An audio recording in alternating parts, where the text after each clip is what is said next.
வணக்கம் வேந்தரின் ஒரு நாள் ஒரு பொழுது இரவு செய்திகளுக்காக காவேரி ஜெகநாதன். முதலில் தலைப்புச் செய்திகள். அருணாச்சல பிரதேசத்தில் குடியரசுத் தலைவர் ஆட்சி ரத்து. மத்திய அரசுக்கும் உச்சநீதிமன்றம் கண்டனம். தமிழக சட்டப்பேரவை பட்ஜெட் கூட்டம் இந்த மாத இறுதியில் தொடங்கும் என தகவல். மின் பொறியாளர் சுவாதி கொலை வழக்கு, ராம்குமாருக்கு 3 நாள் போலீஸ் காவல்.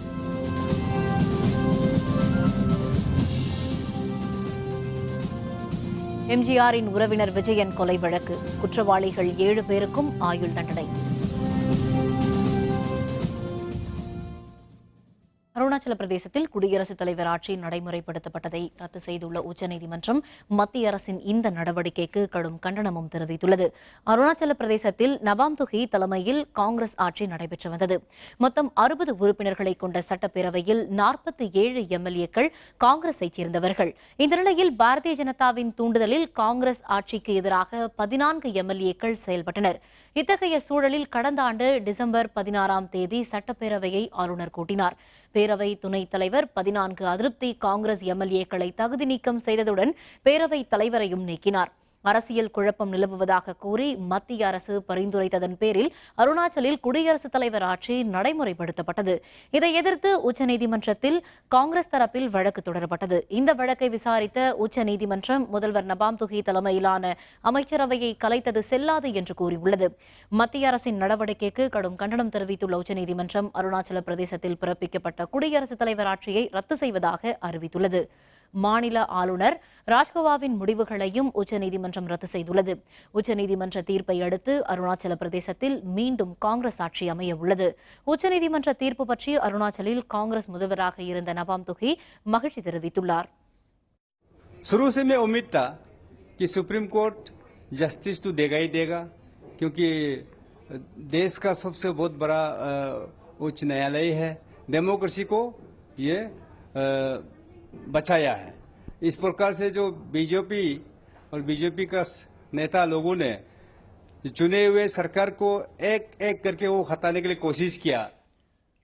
அருணாச்சல பிரதேசத்தில் குடியரசுத் தலைவர் ஆட்சியை உச்சநீதிமன்றம் ரத்து செய்ததை காங்கிரஸ், மார்க்சிய கம்யூனிஸ்ட் உள்ளிட்ட கட்சிகள் வரவேற்றுள்ளன. காங்கிரஸ் துணைத் தலைவர் ராகுல் காந்தி அருணாச்சல பிரதேசத்தில் மீண்டும் ஜனநாயகம் மலர நடவடிக்கை எடுத்ததற்கு உச்சநீதிமன்றத்திற்கு நன்றி தெரிவித்துள்ளார். உச்சநீதிமன்றத்தின் இந்த நடவடிக்கைக்கு ஆம் ஆத்மி கட்சி அமைப்பாளரும் தில்லி மாநில முதல்வருமான அரவிந்த் கெஜ்ரிவாலும் வரவேற்பு தெரிவித்துள்ளார். உச்சநீதிமன்றத்தின் தீர்ப்பை போற்றுவதாக காங்கிரஸ் எம்பி கபில் சிபல் தெரிவித்துள்ள நிலையில் அரசியல் சட்டத்தின்படி கூட்டமைப்பு மற்றும் ஜனநாயகத்தை பாதுகாக்க உச்சநீதிமன்றம் நடவடிக்கை எடுத்துள்ளதாக மார்க்சிய கம்யூனிஸ்ட் கட்சியின் பொதுச் செயலர் சீதாராம் யெச்சூரி கருத்து தெரிவித்துள்ளார். We have to salute the Supreme Court for this historic judgment, because the Supreme Court really is the sentinel of constitutional values. This is a strong message to the present government and to the political parties in power that they should not misuse and dilute constitutional values, which alone will ensure that democracy thrives in India. I think this is a very, very significant decision, and it's a 5-member constitution bench. It's not a single judge judgment. Unviolable principle of federal structure of our constitution. I think this is probably the first time when a president's rule imposed by the central government has been reversed and the democratically elected government restored. And I think this is a very, very big indictment of the President Modi government. Kashmir பிரச்சினை குறித்து பிரதமர் நரேந்திர மோடி தலைமையில் மத்திய அமைச்சரவையின் ஆலோசனைக் கூட்டம் தில்லியில் 2வது நாளாக இன்றும் நடைபெற்றது. காஷ்மீரில் ஹிஸ்புல் முஜாஹிதீன் தீவிரவாதி பர்ஹான் சுட்டுக் கொல்லப்பட்டதற்கு கண்டனம் தெரிவித்து மாநிலம் முழுவதும் கடந்த சில நாட்களாக போராட்டம் நடைபெற்றது. அப்போது பாதுகாப்பு படையினர் மீது இளைஞர்கள் தாக்குதல் நடத்தினர். கலவரத்தை கட்டுப்படுத்த பாதுகாப்பு படையினரும் மாநில காவல்துறையினரும் வன்முறையாளர்கள் மீது தடியடியும் துப்பாக்கிச்சூடும் நடத்தினர். இதில் பலியானோரின் எண்ணிக்கை 25ஆக அதிகரித்துள்ளது. உத்தரவிட்டுள்ளது. படுகாயமுற்ற பாதுகாப்பு படை வீரர்கள் 350 பேர் மருத்துவமனையில் அனுமதிக்கப்பட்டுள்ளனர்.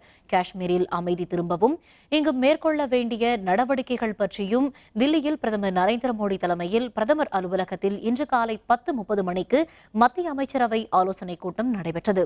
இதில் காஷ்மீர் பிரச்சினை மட்டுமின்றி வருகிற மழைக்கால கூட்டத்தொடரில் நாடாளுமன்றத்தில் தாக்கல் செய்ய வேண்டிய சரக்கு மற்றும் சேவை வரி உள்ளிட்ட முக்கிய சட்ட முன்வரைவுகள், நாட்டில் உள்ள பல்வேறு பிரச்சினைகள் குறித்தும் ஆலோசிக்கப்பட்டதாக தெரியவந்துள்ளது.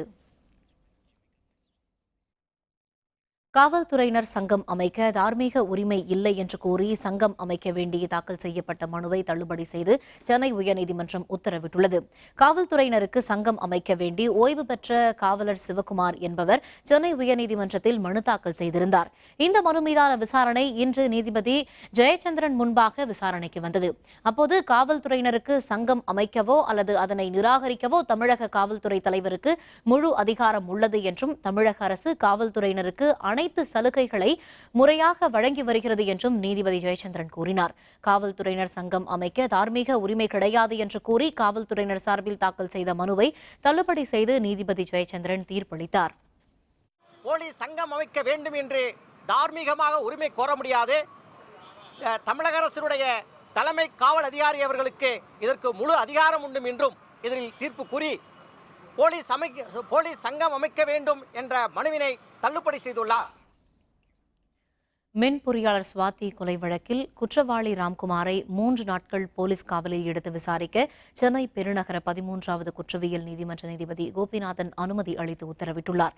இது பற்றிய விரிவான தகவல்களை தருகிறார் நமது செய்தியாளர் மாரியப்பன். கடந்த ஜூன் மாதம் 24ஆம் தேதி நுங்கம்பாக்கம் ரயில் நிலையத்தில் மின்பொறியாளர் சுவாதி கொலை செய்யப்பட்ட வழக்கில் திருநெல்வேலி மாவட்டம் செங்கோட்டையில் உள்ள மீனாட்சிபுரம் பகுதியைச் சேர்ந்த ராம்குமார் காவல்துறையினரால் கைது செய்யப்பட்டார். இந்த நிலையில் நுங்கம்பாக்கம் காவல்துறையினர் சுவாதி கொலை வழக்கு தொடர்பாக ராம்குமாரிடம் 5 நாள் விசாரணை நடத்த கோரி 13வது எழும்பூர் பெருநகர குற்றவியல் நீதிமன்றத்தில் மனு தாக்கல் செய்திருந்தனர். இந்த வழக்கை விசாரித்த நீதிபதி கோபிநாதன் 3 நாட்கள் காவலில் விசாரிக்க அனுமதி அளித்தார். இந்த நிலையில் ராம்குமார் தரப்பில் இந்த காவல் விசாரணைக்கு அனுப்புவதற்கு எதிர்ப்பு தெரிவிக்கப்பட்டது. இந்த வழக்கில் ராம்குமார் தரப்பில் ஆஜரான வழக்கறிஞர் ராம்ராஜ் இந்த வழக்கு தொடர்பாக காவல்துறையினர் ஏற்கனவே விசாரணை நடத்தியிருப்பதாகவும் போதிய தடயங்கள் கைப்பற்றப்பட்டிருப்பதாகவும் மேலும் ராம்குமார் தற்போது உடல் அளவிலும் மனதளவிலும் பாதிக்கப்பட்டிருப்பதால் அவரை காவல் விசாரணைக்கு அனுப்பக்கூடாது என்று எதிர்ப்பு தெரிவித்தனர்.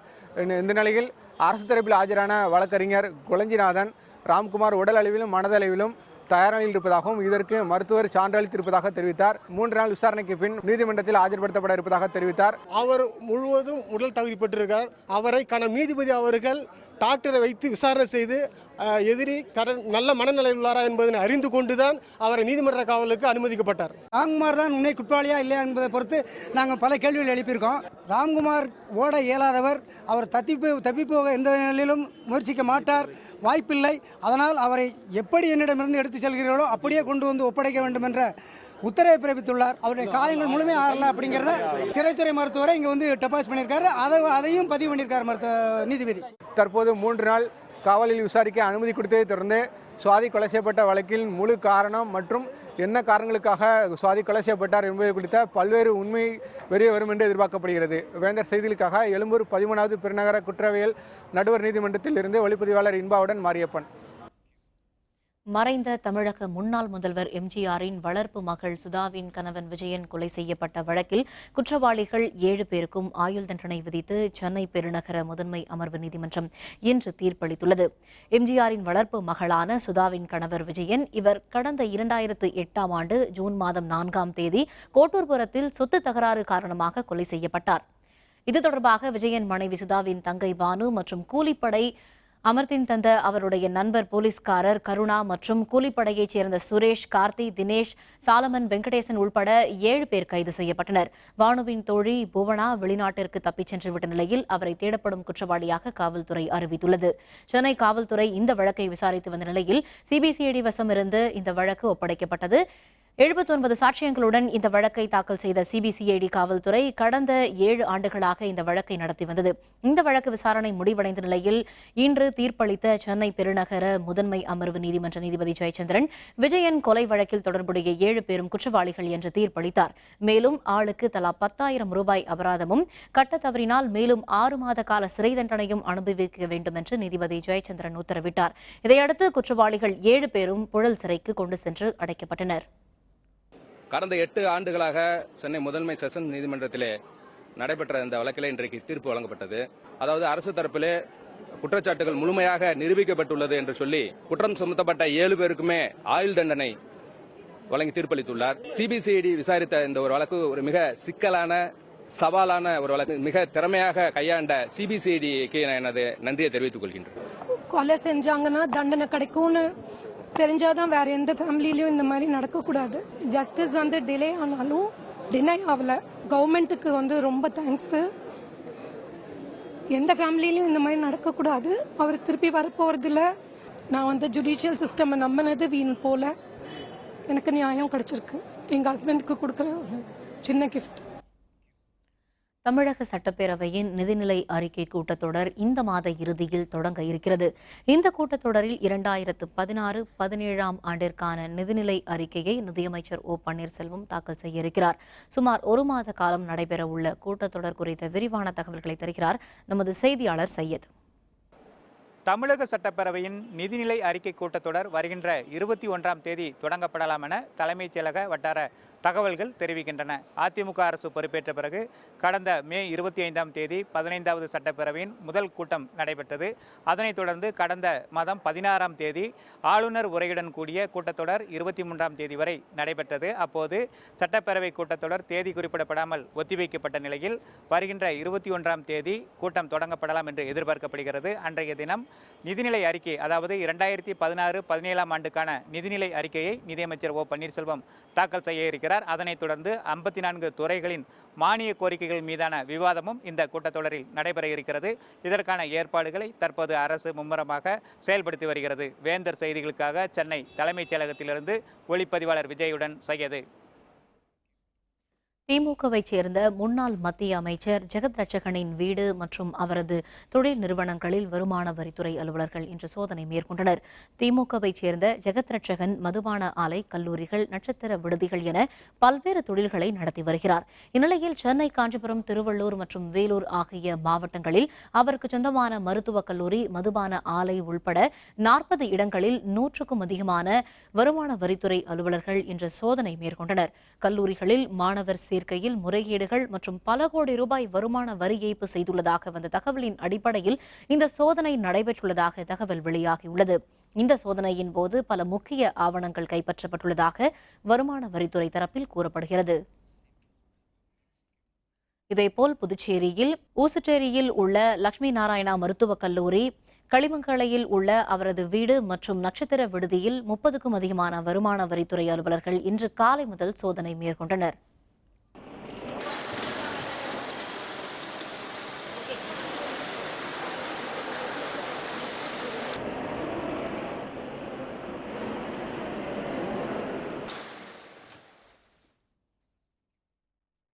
கர்நாடகத்தில் மாவட்ட உதவி காவல் கண்காணிப்பாளராக பணிபுரிந்து வந்த M.K. கணபதி தூக்கிட்டு தற்கொலை செய்து கொண்ட விவகாரம் தொடர்பாக மாநில முதல்வர் சித்தராமையா நீதி விசாரணைக்கு உத்தரவிட்டுள்ளார்.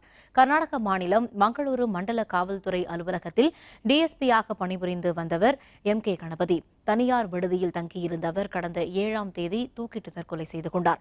தற்கொலைக்கு முன்பு அவர் எழுதிய கடிதத்தில் தன்னுடைய தற்கொலை முடிவுக்கு மாநில மூத்த அமைச்சர் KJ ஜார்ஜ் மற்றும் அவருடைய மகன் ஆகியோரை காரணம் என்று எழுதியுள்ளதாக கூறப்பட்டது. அமைச்சர் ஜார்ஜ் பதவி விலக வேண்டுமென்ற கோரிக்கை வலுத்து வந்த நிலையில் டிஎஸ்பி கணபதி தற்கொலை குறித்து விசாரணை நடத்த வேண்டுமென்று மாநில சட்டப்பேரவையில் கர்நாடக முதல்வர் சித்தராமையா இன்று அறிவித்தார்.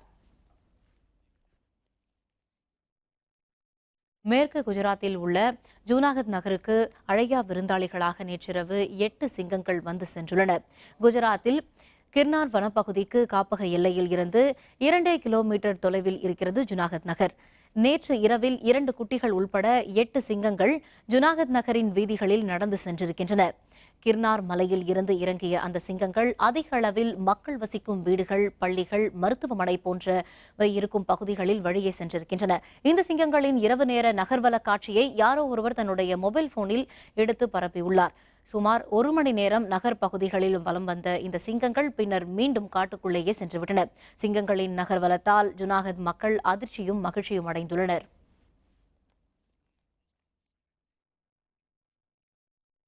உள்ளாட்சி தேர்தலில் காங்கிரஸ் தனித்து போட்டியிட வேண்டும். மத்திய அமைச்சர் பொன் ராதாகிருஷ்ணன் விருப்பம். விவரம் விளம்பர இடைவேளைக்கு பிறகு.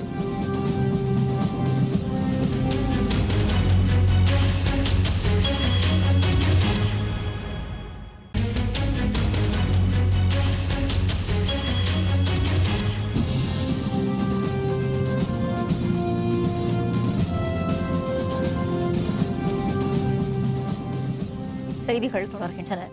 உள்ளாட்சி தேர்தலில் காங்கிரஸ் கட்சி தனித்து போட்டியிட வேண்டும் என்று மத்திய அமைச்சர் பொன் ராதாகிருஷ்ணன் தெரிவித்துள்ளார். நாகர்கோவிலில் இந்து கோவில் கூட்டமைப்பு சார்பில் தனியார் ரத்த வங்கியில் டயாலிசிஸ் மையத்தை பொன் ராதாகிருஷ்ணன் திறந்து வைத்தார். பின்னர் செய்தியாளர்களுடன் பேசிய அவர், குமரி மாவட்ட பேரவை உறுப்பினர்கள் 6 பேரும் குளச்சல் துறைமுகத்திற்கு எதிர்ப்பு தெரிவிப்பது வியப்பாக இருப்பதாகவும், சட்டப்பேரவை தேர்தலில் காங்கிரஸ் தனித்து போட்டியிட வேண்டும் என்றும் பொன் ராதாகிருஷ்ணன் கேட்டுக் கொண்டார். உள்ளாட்சி மன்ற தேர்தலில் பாரதிய ஜனதா கட்சி தனித்து போட்டியிட வேண்டும் என்பது எங்களுடைய கருத்து. நாங்கள் மட்டுமல்ல, காங்கிரஸ் கட்சி கட்டாயமாக தனித்து போட்டியிட வேண்டும். ஒரு கட்சி இல்லை, எல்லா கட்சிகளைச் சேர்ந்தவர்களும் தமிழ்நாட்டிலே தனித்து போட்டியிட வேண்டும் என்பது என்னுடைய கருத்து. தமிழகத்தில் உள்ள 4 கால்நடை மருத்துவக் கல்லூரிகளில் உள்ள 380 இடங்களை நிரப்புவதற்கான கலந்தாய்வு இன்று சென்னையில் தொடங்கியது.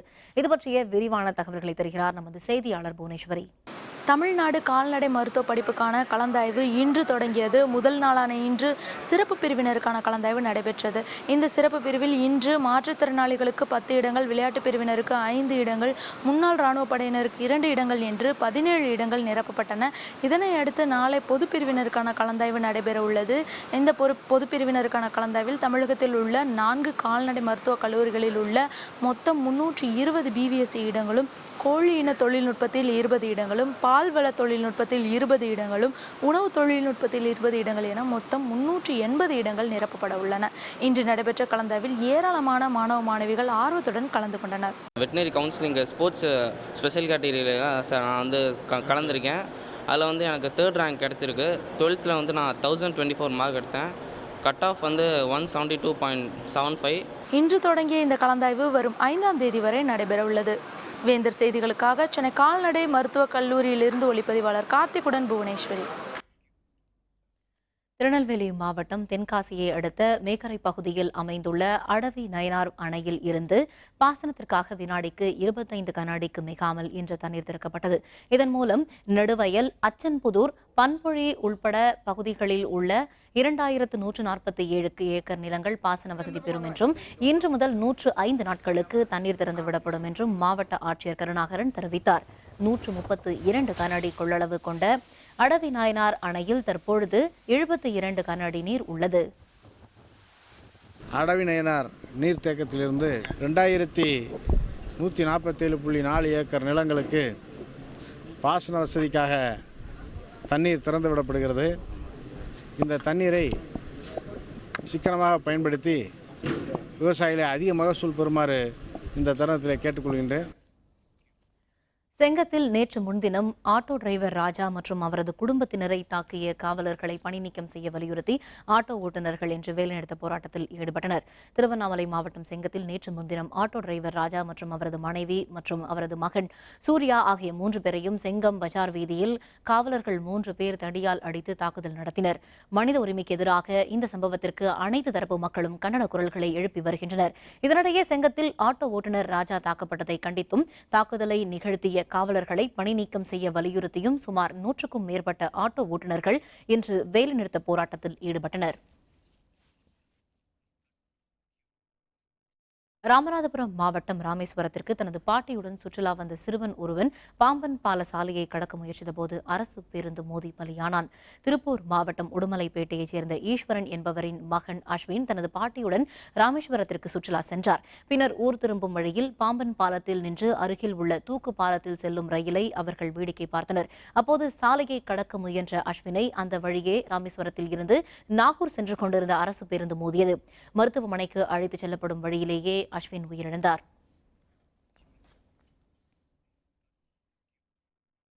சென்னை காட்டாங்குளத்தூர் SRM பல்கலைக்கழகத்தில் நடைபெறும் தொழில்நுட்ப மாநாட்டில் 17 பல்கலைக்கழகங்களைச் சேர்ந்த மாணவர்கள் பங்கேற்றுள்ளனர். சென்னை காட்டாங்குளத்தூரில் உள்ள SRM பல்கலைக்கழகத்தில் டி சமிட் எனும் இந்திய தொழில்நுட்ப மாணவர்களுக்கான 2 நாள் மாநாடு இன்று தொடங்கியது. மாநாட்டை இந்திய பாதுகாப்புத்துறை முன்னாள் ஆலோசகர் டாக்டர் அவினாஷ் சந்தர் தொடங்கி வைத்தார். தொழில்நுட்பம் பயிலும் மாணவர்கள் பாதுகாப்புத்துறை சம்பந்தப்பட்ட ஆராய்ச்சிகள் மேற்கொண்டு நாட்டின் எதிர்காலத்திற்கு உறுதுணையாக இருக்க வேண்டும் என்றும் எதிர்கால சந்ததியினருக்கு வழிகாட்ட வேண்டும் என்றும் டாக்டர் அவினாஷ் சந்தர் கேட்டுக் கொண்டார். மாநாட்டு மலரை இணைவேந்தர் TP கணேசன் வெளியிட்டார். இது பயனுள்ள மாநாடு என்று மாணவர்கள் தெரிவித்தனர். நம்ம கண்ட்ரியில் இருக்கிற பெஸ்ட் யூனிவர்சிட்டிஸ் எல்லாம் இங்கே வந்திருக்காங்க. It is young innovation. So நம்ம இந்த நாட்டு வந்து முன்னேறணும்னா எப்படி முன்னேறலாம் அந்த பற்றி நம்ம பிரெயின் ஸ்டார்ம் பண்ணிட்டு டிஸ்கஷன்ஸ் பண்ணிட்டு எப்படி நம்ம ஃபெஸ்ட் எல்லாம் நல்லா ஆக்குறது, எப்படி நம்ம இந்த இன்னோவேட்டிவாக திங்க் பண்ணிட்டு எப்படி நம்ம டெக்னாலஜியை முன்னேறணும், நாட்டே முன்னாடி வரும் in terms of technology and the way things develop in life. Tiruchendur அருள்மிகு சுப்பிரமணிய சுவாமி திருக்கோவிலில் வருஷாபிஷேகம் நடைபெற்றது. இதில் திரளான பக்தர்கள் கலந்து கொண்டு சுவாமி தரிசனம் செய்தனர். முருகனின் அறுபடை வீடுகளில் ஒன்றான திருச்செந்தூர் அருள்மிகு சுப்பிரமணிய சுவாமி திருக்கோவிலில் ஆண்டுதோறும் 2 வருடாபிஷேகங்கள் நடைபெறும். கும்பாபிஷேக தினமான இன்று வருடாபிஷேகம் நடைபெற்றது. கலசங்களுக்கு வேள்வி பூஜை செய்யப்பட்டதை தொடர்ந்து மூலவர் மற்றும் வள்ளி தெய்வானை சன்னதிகள் உள்ளிட்ட அனைத்து சன்னதி விமானங்களுக்கும் புனித நீர் ஊற்றப்பட்டு சிறப்பு பூஜைகள் செய்யப்பட்டன. இதில் திரளான பக்தர்கள் கலந்து கொண்டு சுவாமி தரிசனம் செய்தனர். இன்று இரவு குமரவிடங்க பெருமான், வள்ளி அம்பாள் ஆகியோர் தனித்தனியாக தங்கமயில் வாகனங்களில் எழுந்தருளி வீதியுலா வருகின்றனர்.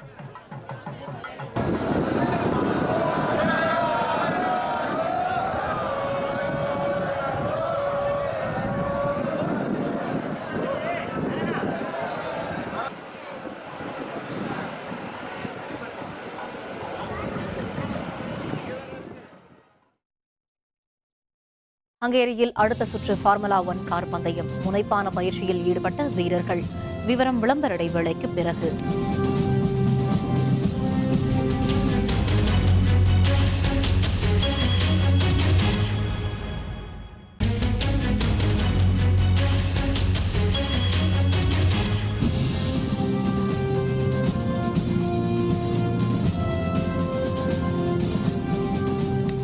செய்திகள் தொடர்கின்றன. இனி அயலக செய்திகள்.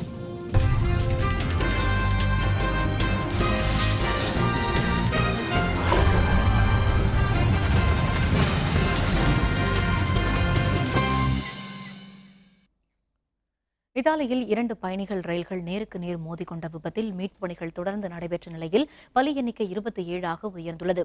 இத்தாலியின் தெற்கே உள்ள கொரட்டோ மற்றும் ஆண்ட்ரியா நகரங்களுக்கு மிக அருகில் உள்ள இடைப்பட்ட பகுதியில் நேற்று இந்த ரயில் விபத்து நேரிட்டது. ஒரே ரயில் பாதையில் நேருக்கு நேர் வந்த 2 பயணிகள் ரயில்கள் எதிர்பாராத விதமாக மோதியதில் 4 பெட்டிகளை கொண்ட 2 ரயில்களிலும் என்ஜின் மற்றும் முதல் 2 பெட்டிகள் முற்றிலும் சேதமடைந்தன. இடிபாடுகளுக்கிடையே படுகாயங்களுடன் மீட்கப்பட்ட பலர் மருத்துவமனையில் சிகிச்சை பெற்று வரும் நிலையில் பலி எண்ணிக்கை 27 உயர்ந்துள்ளது. விபத்து நேரிட்ட இடத்தை நேரில் பார்வையிட்ட இத்தாலி பிரதமர் மேத்தியோ ரென்சி விபத்திற்கான காரணத்தை அறிய விசாரணைக்கு உத்தரவிட்டுள்ளார்.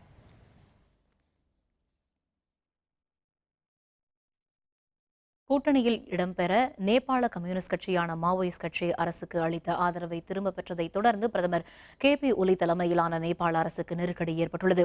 நேபாளத்தில் பிரதமர் KP ஒலி தலைமையிலான கூட்டணி ஆட்சி நடைபெற்று வருகிறது. இந்த கூட்டணியில் இருந்த நேபாள கம்யூனிஸ்ட் கட்சியான மாவோயிஸ்ட் கட்சி அரசுக்கு அளித்து வந்த ஆதரவை திடீரென திரும்ப பெற்றுள்ளது. கடந்த காலத்தில் செய்து கொண்ட ஒப்பந்தங்களை நிறைவேற்ற பிரதமர் KP ஒலி தயங்குவதால் அரசுக்கு அளித்த ஆதரவை திரும்ப பெறுவதாக நேபாள கம்யூனிஸ்ட் கட்சி தலைவர் பிரசந்தா கூறியுள்ளார். பட்ஜெட்டை நிறைவேற்றிவிட்டு ஆட்சியை நேபாள கம்யூனிஸ்ட் கட்சியிடம் ஒப்படைத்து விடுவதாக கடந்த மே மாதம் KP ஒலி கூறியதாகவும் அதன்படி செயல்படாததால் ஆதரவை மாவோயிஸ்ட் கட்சி வாபஸ் பெற்றதாகவும் தகவல்கள் வெளியாகியுள்ளன. நேபாள காங்கிரஸ் கட்சி தலைவர் ஷேர் பகதூரை ஏற்கனவே பிரசந்தா சந்தித்து பேசியுள்ளார். விரைவில் நேபாள காங்கிரஸ் கட்சியின் ஆதரவுடன் மாவோயிஸ்ட் கட்சியின் ஆட்சி அமையும் என்று எதிர்பார்க்கப்படுகிறது. மாவோயிஸ்ட் கட்சி ஆதரவை திரும்ப பெற்றதால் அடுத்த கட்ட நடவடிக்கை பற்றி ஆராய்ந்து வருவதாக பிரதமர் KP ஒலி தெரிவித்துள்ளார். माओवादीको समर्थन फिर्ता लिएको पत्र प्राप्त भयो, तत्सम्बन्धमा विचार गर्दैछु।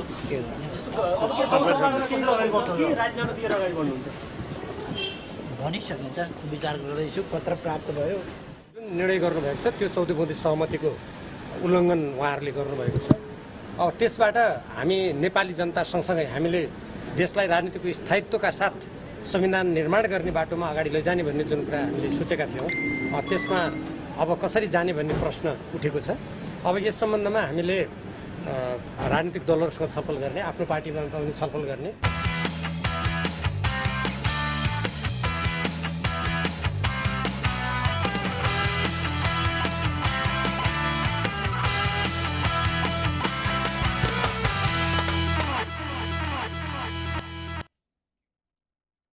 இரண்டாயிரத்து 16ஆம் ஆண்டு ஃபார்முலா 1 கார் பந்தயம் நடைபெறுவதை ஒட்டி பிரிட்டனில் நடைபெற்ற முதல் நாள் பயிற்சியில் பெர்னாண்டோ அலோன்சோ முதலிடம் பிடித்தார். 21 சுற்றுகளை கொண்ட இந்த ஆண்டிற்கான ஃபார்முலா 1 கார் பந்தயத்தில் கடைசியாக நடைபெற்ற 10வது சுற்று போட்டியான பிரிட்டன் கிராண்ட் பிரிக்ஸ் பிரிட்டனின் லூயிஸ் ஹாமில்டன் வெற்றி பெற்றார். வரும் 24ஆம் தேதி ஹங்கேரியில் அடுத்த சுற்று போட்டி நடைபெறவுள்ள நிலையில் அனைத்து அணி வீரர்களும் முனைப்பான பயிற்சியில் ஈடுபட்டு வருகின்றனர். இதனிடையே பிரிட்டனின் சில்வர்ஸ்டோன் பகுதியில் உள்ள பந்தய திடலில் நேற்று நடைபெற்ற பயிற்சி போட்டியில் பல முன்னணி வீரர்கள் பங்கேற்றனர். 2 முறை உலக சாம்பியன் பட்டம் வென்ற ஸ்பெயின் வீரரான பெர்னாண்டோ அலோன்சோ தற்பொழுது ஹோண்டா சார்பில் களமிறங்கியுள்ள நிலையில் நேற்றைய பயிற்சி போட்டியில் 1 நிமிடம் 31 வினாடிகளில் பந்தய இலக்கை கடந்து வெற்றி பெற்றார்.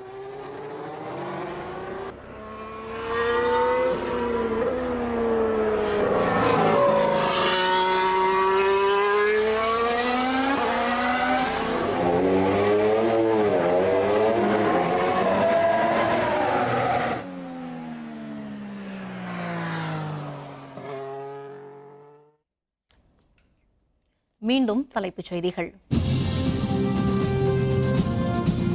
அருணாச்சல பிரதேசத்தில் குடியரசுத் தலைவர் ஆட்சி ரத்து, மத்திய அரசுக்கும் உச்சநீதிமன்றம் கண்டனம்.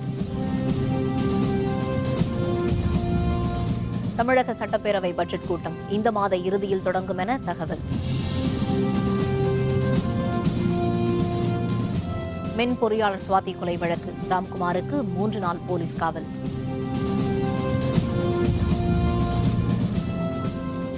எம்ஜிஆரின் உறவினர் விஜயன் கொலை வழக்கு, குற்றவாளிகள் 7 பேருக்கும் ஆயுள் தண்டனை. இத்துடன் வேந்தரின் ஒரு நாள் ஒரு பொழுது இரவு செய்திகள் நிறைவடைந்தன. மீண்டும் இரவு 10 மணிக்கு கண்ணுறங்கும் வேளை இரவு செய்திகளில் சந்திப்போம். வணக்கம்.